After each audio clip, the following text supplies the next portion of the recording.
Oh, you good.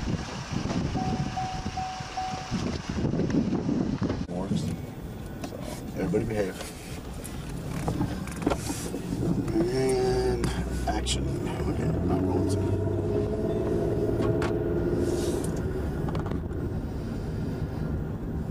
Passing retreat view, on retreat view. Today's date is February the 27th. It's now 5:20 in the afternoon, 17:20 hours. And this is reference to Sanford Police case number 2012 1136. 1136.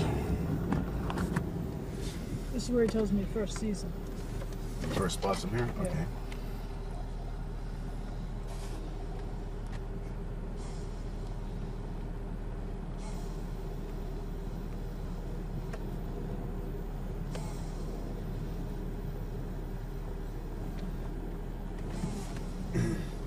So we're stopping at the bend. This is retreat. This is still retreat view circle. Okay. So at this point, he doesn't get out of his car. He spots him and he's watching him, right? It's about where 1440 is that he indicated on the map. Is about where he saw him. Okay. When he first spotted him. And he's walking in what direction? The person who's walking towards the pool house. Which is through the opening right there? I'm trying to figure out where east. Okay, so through that opening right there? No. He's walking up the street here. Okay. He's continuing down retreat view circle.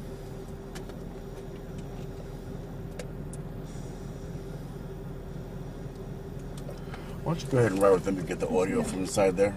See what he's talking about? Well, I guess not. He's going to stop again up here because he's... Okay. Let him get it done. Yeah, why don't you do that? Yeah. All right, I'm gonna pause it. Let him know. Pick him up at. Right here, right in front of this house. Okay. Right in front of 1460? Yes, sir. All right. And what was he? He was walking in between the buildings, or? He was walking like in the grassy area, like up towards, kind of between these two poles, and like I said, it was rainy, and he was just leisurely looking at the house, and like I said, my wife I left for the grocery store, and I just felt like something was off about him. Right. So I said, and there's been a history of break-ins in that building, and I had called previously about this house. Right. When the police arrived at this house, when I called the first time, the windows were open and the door was unlocked. And the police came and secured it. So I said, you know what, it's better to just call, and okay. I kept driving. I passed him, and he kept staring at me and staring around, looking around to see who else was. I don't know why he was looking, but Did he walk off from there, or did he stop there last night? he stopped, and he like looked around, and that's why that's what threw me off. Was it's raining. I didn't understand why somebody would be just stopping in the rain, especially, then it wasn't like he was trying to run to get out of the rain, and I had never seen him before. Didn't look like he was exercising. Where was he standing at when he stopped? Right in front of 1460. On the sidewalk or in the grass? In the grassy area. Right in the grassy area? Okay. Yes. Like about right in front of where the car is? Yes, sir. And then I drove past him. Okay. And I went to the clubhouse. All right. Up here on the right-hand side. And parked up there? Yes, sir. And what was his, naturally, you're good. Naturally, he left. He caught up to you up here, or? Yes, I called the non-emergency line, and when I got through, I parked at the clubhouse. All right. And they asked me, where I was, and I told them the clubhouse, and I think I gave them the address to the clubhouse. Where'd you park at? Right up here next to that green truck. I don't think that truck was there, but I just pulled up in there. So you just pulled in here? Yes, sir. And this is where you got out? No. This is where I just stopped to call, and then he walked past me, and he kept looking at my car, and still looking around at the houses and stuff. So then the dispatcher said, where did he go? What direction did he go in? And I said, I don't know. I lost, because he cut down here and made a right. I guess it's Twin Trees Lane. he made a right in there. And they said, well, what direction did he go in? And I said, I don't know, I can't see him. Okay. And they said, can you get to somewhere where you can see him? And I said, yeah, I can. So I backed out. All right.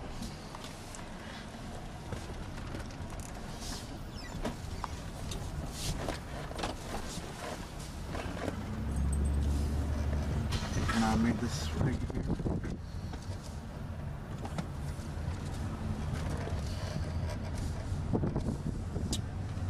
On the left here.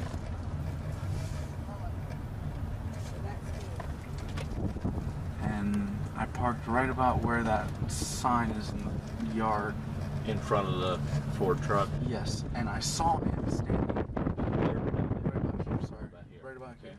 And I saw him walking back that way and then cut through the back of the houses.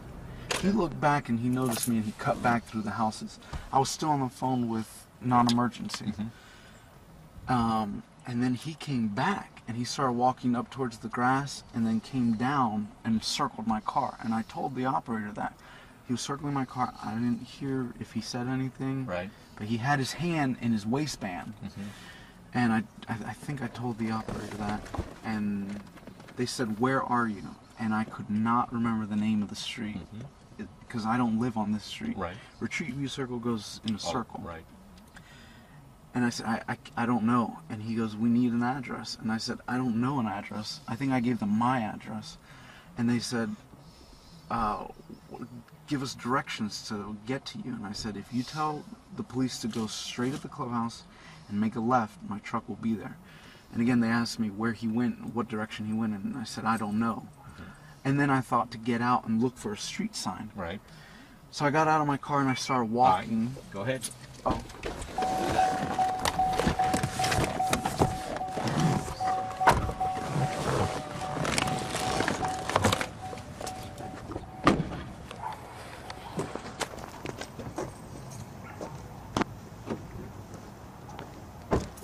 I was still on the phone with non-emergency and I started walking Okay. down this way. And because I didn't see a street sign here, but I knew if I went straight through that's Retreat View Circle, and I could give him an address because he said, just give me the address of the house you're in front of. Okay. And there's no address because these are the back of the houses. So I walked straight through here, and I didn't see him at all. I was walking, and I was still on the phone with the non-emergency. Okay. I got to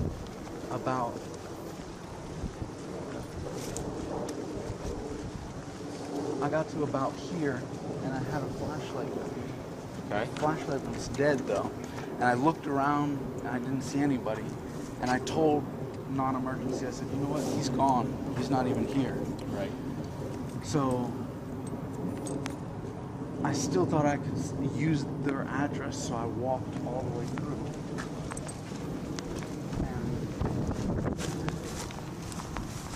I actually walked all the way to the street, and I was going to give them this address, and they said, well, if he's not there, do you still want a police officer? And I said, yes. And they said, do you still want a police officer? And I said, yes. And they said, are you following him? Oh, I'm sorry, back there, they said, are you following him? And I said, yes, because I was, in the area. And they said, we don't need you to do that. And I said, okay. So that's when I walked straight through here to get the address so that I could meet the police officer. And then they said, I said, he's not here. They said, do you still want him to come? And I said, yes. And they said, where do you want him to come to? And I said, you know what, just tell him to meet me at my truck next to the clubhouse. If he goes straight into the clubhouse and makes a left, I have a Honda Ridgeline, silver Honda Ridgeline is parked right there. I'll meet him right there. So I started walking back.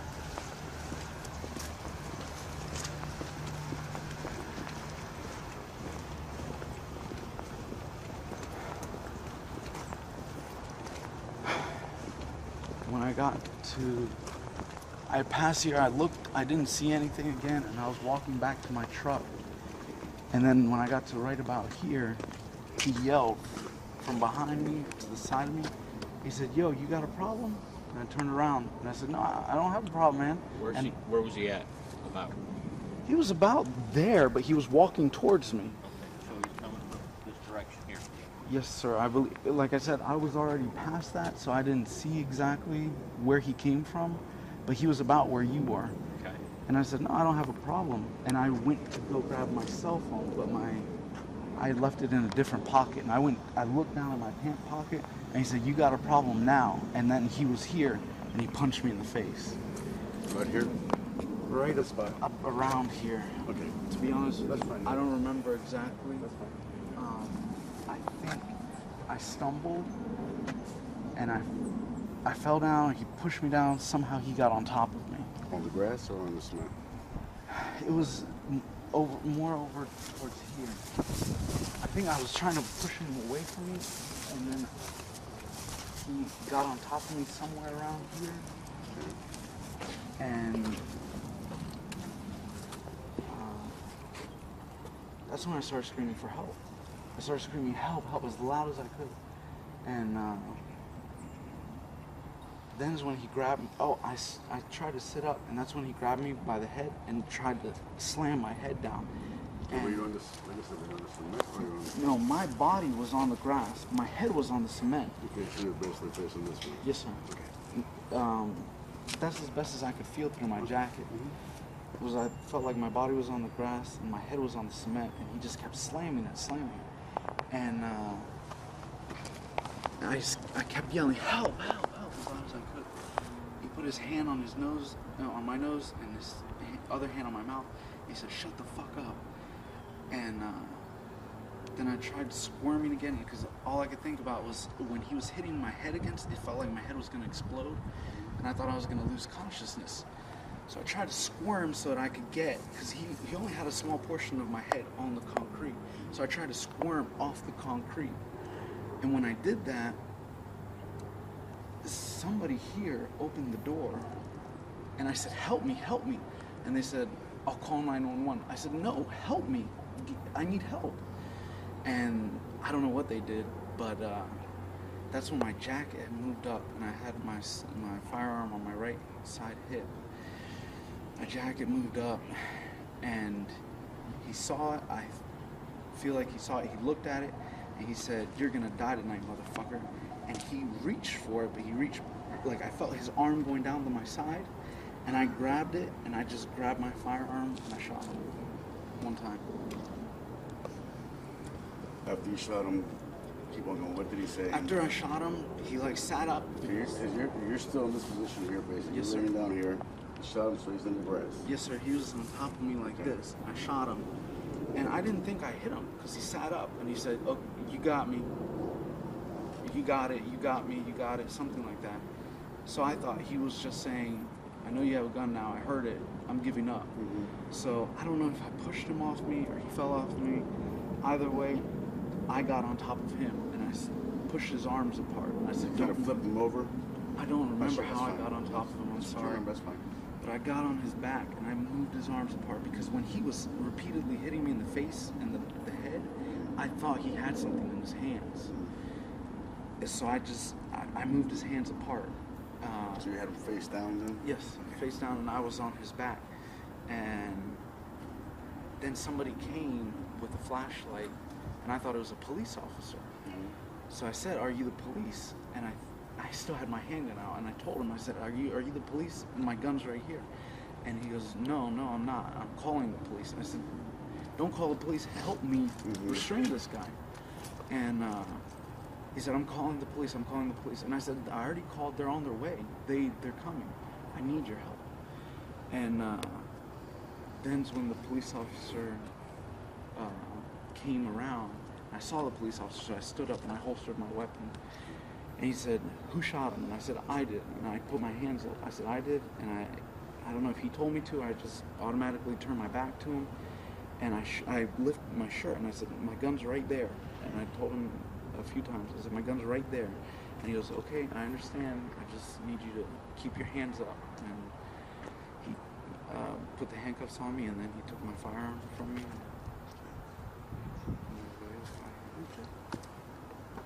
Questions? I don't have it. Anything else?